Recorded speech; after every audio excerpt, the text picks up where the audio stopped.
There's also the OP fruit. Somebody used the OP fruit on Emu 800 years ago. And there's also that Momo saying that he saw Roger like the other day. Shit is still weird to me. Hawkins is here too? Hawkins and Drake? The supernovas are getting active too? Oh yeah, because... Okay, W, bro. Wait, because didn't somebody say... I think it was Law. He was like, either you take out the Yonko or you submit to the Yonkos. Those are the only two ways to like survive the new world. So I guess they... Because if you think about it, like, Kid is in jail because I guess he didn't want to submit to Kaido. It's when Kaido fell from the sky. Hawkins and Drake are here, I guess, under Kaido. Beige was under Big Mom. Bonnie was captured by Blackbeard, but now she's just like in the Marie Joy's. Using 100% of my brain power to figure out where they all are. Luffy and Zoro are taken out because they're also the worst generation. Blackbeard's an old Yonko himself. Who else is there? Apu? Wasn't he with Kid? Wasn't Hawkins with Kid too? And then Hawkins is probably the one who was like, listen, Kaido, bro, I'll just work for you. Just let me live. Don't imprison me. And Kid was probably like, fuck you, fuck you, fuck you. I'm gonna do my own shit. That's the kind of vibe that Kid gives, like some Bakugo type shit. Monku Rogue was taken out by Cracker because he took out one of the Big Mom generals. They were the big four, and then they were taken out of the big three because he took one out, and then Cracker got his ass. I don't know where he's at now, but then he met Kaido on the clouds, right? Didn't he meet Kaido on the clouds in Dressrosa? Because he has Shandy and Wings, so I don't know what the fuck he's doing. Glasses buff member. Nah, I remember this. I always like this shit, bro. Don't discredit me now. Who else is in the worst generation? Drake, Luffy, Zoro, Killer, Blackbeard, Apu, Law. Oh, and yeah, and Law is with Luffy. I mean, we haven't even seen Law and Wano yet. And Law is also trying to take out the Yonko, but he still thinks that Fishman Island's on the surface. No, I don't think Fishman Island is on the surface. During the blank century, Fishman Island was taken from the surface to the underground with the Noah underneath the red line, right? Why do you think it was taken down?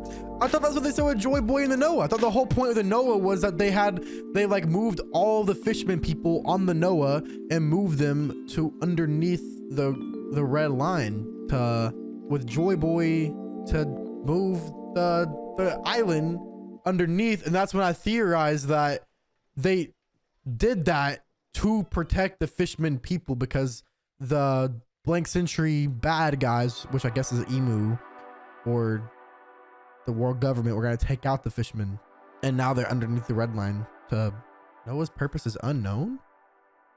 Wait, really? I thought that was facts. That wasn't said. And then that's when I theorized. I was like, well, then Luffy's all about freedom and shit, so he should move the fishermen people back up to the surface so they aren't oppressed. Because then Otohime's whole thing was like, I don't want to be underneath the shit. I want to see the sky. I want to see the grass and the trees and shit. And I was like, well, if Luffy wants to save him, he's not a hero. He doesn't want to be a hero. I was like, I'm not a hero and shit. But if he's all about freedom and he wants to save his homies and shit, I mean, he's definitely gonna put his flag on there and be like, don't f Fishman because I'll f you up, bitch. Bro's using his theories as facts. I guess so. I guess I am using my theory as facts. I just thought that was, maybe it just made sense to me, so I made it a fact in my head. I need to figure out what episode they talked about the Noah, but then I got to go through all of Fishman Island again. But I don't remember what episode, because they talked about like the Noah lore, and they were like, what was the use of the Noah? And then somebody else was like, the history of our people were oppressed and we were moved because I was like, they had like a whole island above ground, and then I could have swore like somebody was like, our people were oppressed because we had a whole island above ground, blank century happened, and now we're underground for some reason. Or maybe that was Horty. Maybe Horty was like, that's what happened, and I was like, true. I don't know. I gotta go through all of Fishman Island because I don't remember what episode it was, and I probably can't Google it. I don't know. This is the problem with not being caught up, because I can't Google it. Because if I was caught up, I could just look it up. I guess that's not effective if y'all are confused, because I'm sure y'all wouldn't know. Fishman Island was so bad, bro made up the plot. Watch the Robin and Neptune conversation. Yes. What episode was that? What episode was the Robin and Neptune conversation? Because I remember that's when I was like, yo, there's some big information here. Because like, the Noah was huge, and they were like, there was like a lot of mystery behind it and shit. And then Robin's always the chick with the archaeology and shit. 578. The truth about the ancient weapon. Okay, here we go.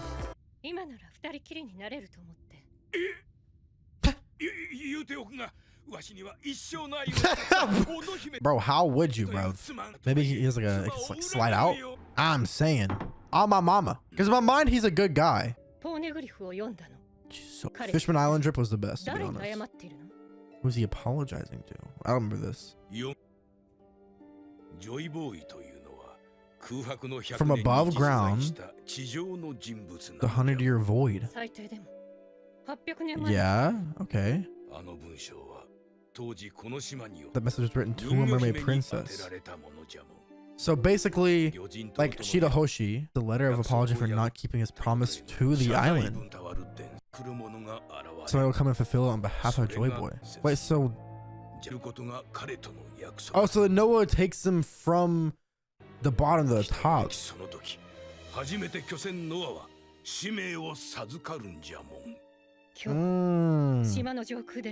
Yeah, the Noah's destroyed now. Control Sea King. No, but the princess did. Yeah. So wouldn't it be Luffy who helps keep that promise with Shirahoshi? See, like this is not natural. This is not natural. This is not a naturally occurring bubble. Somebody put the fishman people here. I feel like somebody had to have put them here. They just put their ass in a fucking bubble. It was me, I'm sorry. And the Joy Boy shit happened during the blank void century too. A lot of shit happened in the void century. I feel like a lot of like I have this theory, because you know the big ass straw hat that Emu saw, where that Emu was like and walked to and shit. Look at how white I am because of fucking Robin's whiteness. She's literally making me white. This giant straw hat, I feel like Emu is somebody who is living and has lived since the blank century, because he's taking up, there was a massive metaphor with the 5 great sages. They were like, none of the kingdoms, none of the 20 celestial dragon, whatever the fuck kingdoms, none of the kingdoms can take on the throne, because if they take on the throne, that's basically the equivalent of a dictator. And then Emu, before we knew who he was going to look at a big straw hat, which I think was the originator of the D clan, which probably happened in the fucking the blank century. That happened. He went and saw that, and then he went and took up the throne, basically saying, I'm gonna be the dictator. Once again, doing some scummy ass shit, which is probably what they're gonna try to do with a Void Century round 2.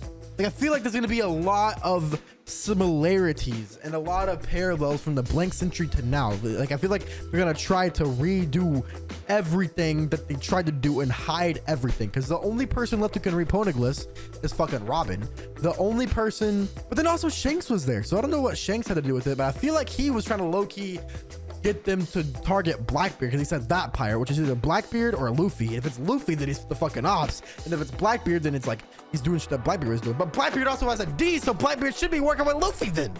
So why is Shanks ratting up Blackbeard if he's a good guy? But he's not a really good guy because he's a bad guy, because he's an ops, but he has a D, which is powerful. So you think Emu's 800 years old? I don't think Emu's 800 years. I don't think it's out of the realm of possibilities, because like the giants can be hundreds of years old. And if Emu, we don't even know if Emu's a human. We've only seen his fucking eyeball. He could be anything. He could, I mean, if he knows secrets to shit that other people don't, he could have fucking immortality for all we know. There's also the OP fruit. Oh my fucking God. Oh my fucking God. Somebody used the OP fruit on Emu 800 years ago. They used the immortality jutsu, which kills you. Which also, if you want to really get into the parallels of it and be like, which I don't know if Oda's this, I don't know if Oda would do this though. Because I don't know, at 800-year-old villain, I mean, it kind of makes sense, but it's also, I don't know if I like it. What if he's a transponder stamp? I'll probably denying a lot of my shit because of things that y'all seen in Wano. And like in the manga and shit, and caught up, and y'all are like, you're fucking dumb as shit, and like fair enough, but I can only craft on what I've seen, which is up to episode 894. But if we're drawing parallels from like blank century to this world, like the old mermaid versus the new mermaid, which is Shirahoshi, and then the old Joy Boy, and then the new one, which would be equivalent to Luffy, and then like the old law with the OP fruit to the new law with the OP fruit, to like I don't know. Emu could have tricked the old law, the old OP user, to give him immortality by accident. And then, I mean, I don't know though, because I don't know if Oda would draw parallels from the blank century to this century. I don't know if he would do that, but maybe that's what Roger was trying to do. Maybe bro was trying, because if Roger knows all the secrets, if he knows the blank century, if he knows everything, why would he not expose it? Why would he not tell? That's where I'm getting stumped at. Because what does Roger have to do with these things? Because Roger was a D clan. I don't know. This is where I don't look at chat, by the way, because I don't want to be confirmed nor denied. I like to believe my own theories, so I'm not looking at chat. But theory crafting is fun. I just hate it because I don't know. like I will never know if I'm right or wrong. I don't know. I really feel like, because especially they're always talking about like parallels between Luffy and like Roger. They don't talk about it. They always show parallels between Luffy and Roger. So I want, but I don't like that. I don't like that. I don't like the original Joy Boy being passed on from not century, but like person to person. And like Roger was one, but he like, I don't know. I don't like that. That feels like some Naruto, Indra, and Sasuke, Ashura type shit, or reverse. I don't like that. I don't like that reincarnation type shit. Hopefully that's not the case. Cause like when that happened with Naruto and Sasuke, I was like, ew, bro, you mean to tell me Hashirama like was the reincarnation? And like these guys were just like, they're just the way they are because of how they were at birth? Like they didn't have any free choices. It's some Eren Yeager shit, but not the good way. It's like the bad way. I don't feel like Oda would do that. So maybe this whole theory is just fucked up. But I definitely think that Luffy and Shirahoshi bringing the fishman to the surface is definitely something I could see happening. I mean, Luffy's the only one that could probably do it. And he's always the one that can hear the voices or whatever the fuck they said with Roger. But I don't even know. I mean, maybe Law could. And then there's a conversation with Doflamingo and Dressrosa where they were talking about the D, and they were like, yeah, the D is meant to destroy the celestial dragons. But like, I don't know how much that, like, the celestial dragons is the world government, but what is Emu to the world government? Maybe bro's the originator. But then what the fuck happened before that? Were people just living? And then they came around and made the world government and started dictating everything? I need Kaito's opinion on this. Kaito? You heard everything I said. What do you think, brother? I can't hear him because only I can hear the voices. I see. See, that doesn't make any sense though, because if the law parallel, why would he give it to Emu then? You think I was right? He was tricked, huh? This is also just presuming the fact that the previous blank century wielders of these things are the exact same as the current wielders. So like, if the previous OP fruit and Joy Boy were even friends, they could have been fucking ops. The previous OP fruit could have been a bad guy. The previous Yami fruit could have been a good guy. It could have been like a great guy instead of like fucking Blackbeard, you know? But then there's the giant straw hat, and only a giant would need a big hat like that. Maybe Oars? Something to do with Oars? I just can't see somebody like Oars being... It feels like Oars and like them would always follow somebody, not be the leader of it. But only a big boy would need a big straw hat. And the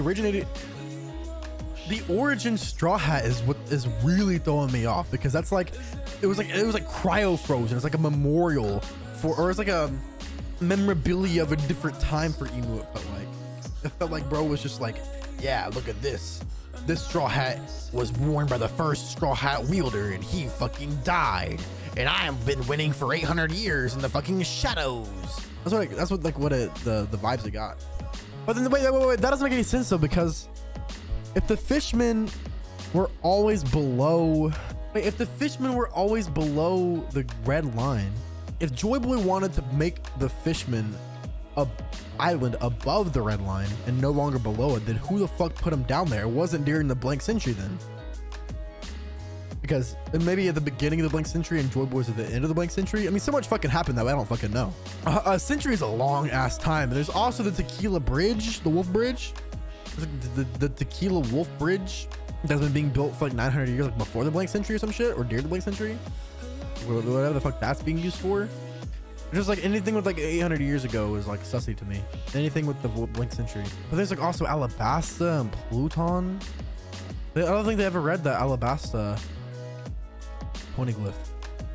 Or no, Robin did, but I forgot what she said it was. I think she just said it wasn't for a weapon, it was just for history. I mean, there's like hundreds of poneglyphs around. And there's also this shit with the Shandians. That's weird. The Shandian holds just a poneglyph up there too. Why would there?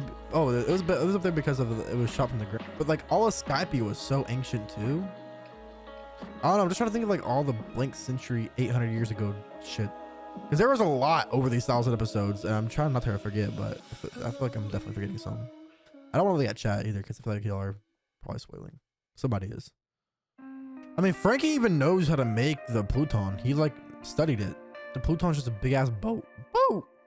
And then there's Shida Hoshi, who is Poseidon. But then who knew about? And then the Kozuki clan is the one who made the poneglyphs. And there's also that shit with Momo saying that he saw Roger like the other day. That shit is still weird to me. Like that shit is not gonna leave my mind, bruv. Like Momo was literally, and Zoe was literally like, yeah, I saw Roger the other day. And they were like, silly kid. Like, that's not just like a dialogue you just throw in there. The Kozuki were the ones, the Kozuki were in Wano. They're a lawless land. Maybe during the Blank Century, the Kozuki were one of the few islands who actually staved off. Oh my god. They could make the poneglyphs safely and transport them because the world government could not get to Wano. That's why they could actually make the poneglyphs and then try to get the truth out there, because somebody from Wano, when they're in the Blank Century, was probably going around outside of Wano exploring, found out all the fucked up truth. That was probably like one of the first Kozuki originators on Wano. I'm just talking shit. I'm just thinking shit. That's why Wano could not be touched and why the poneglyphs got created in the first place. I was trying to think why would the world government, if they were so powerful that they could like move an entire kingdom during the Blank Century, why would they, and recreate history, why would they not get rid of the poneglyphs? Because they can't. Because the Kozuki made them 800 years ago on Wano, and only they knew how to get in and out of Wano. So like from a sheer geographical like point, they just literally could not be touched. They could transport the poneglyphs if they wanted to. I'm sure there's probably a poneglyph on Wano then too. I forgot if the Skypia, what happened with Skypia? Was the poneglyph shot into the sky because of the island being shot in the sky, and that's just like the whole like little kingdom got shot up? Is that why? But originally it was on Jaya. That's it for my theories. My brain hurts. I'm not reading chat, so either y'all are like fucking y'all are like, shut the fuck up, this tangent's been going on for so long and you're wrong about everything, or y'all are like you don't know. Hopefully it's not, hopefully I just don't know, because that'd be fun. That'd probably be more fun for y'all, because if I'm just talking for 30 minutes about shit y'all already know the answer to, it's like, well, but I'd like to make some theories, you know.